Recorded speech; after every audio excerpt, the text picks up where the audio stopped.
This higher tier section is about energy resources and transfer. It covers work, power and energy, and more about electromagnetic effects. First, work, power and energy. In the foundation programme, we looked at the work done by a weightlifter lifting some weights. The work done lifting the weights depends on the size of the force and the distance the force moves. The equation for this is work done equals force times distance. The unit of measurement for energy and work done is the joule. So the work done in joules equals the force in newtons times the distance in metres. There's another useful measure of work and energy, and that's power. Power relates the work done to the time taken to do it. The quicker it's done, the greater the power. The formula for this is power equals work done divided by the time taken. The unit of power is joules per second, or watts.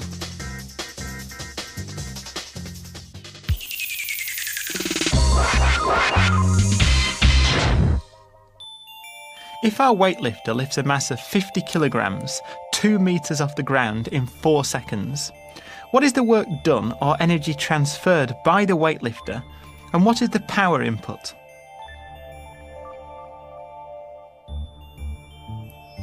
The first part of the question asks for the work done or energy transferred by the weightlifter.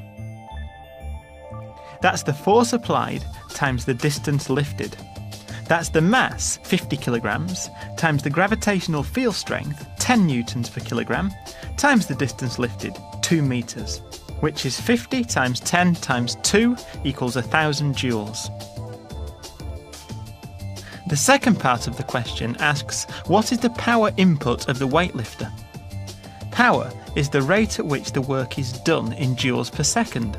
So that's 1,000 joules divided by 4 seconds equals 250 joules per second, or 250 watts. What happens if the weightlifter drops the weights?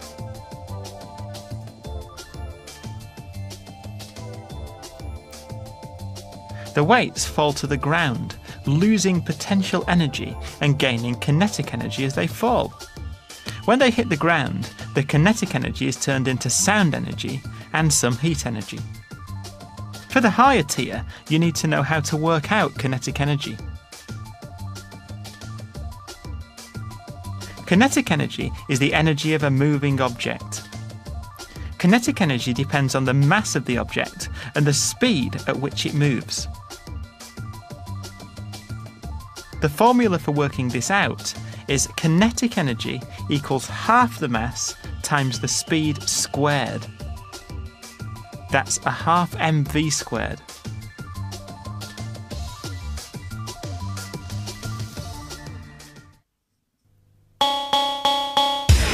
That's the end of the higher tier section on work, power and energy.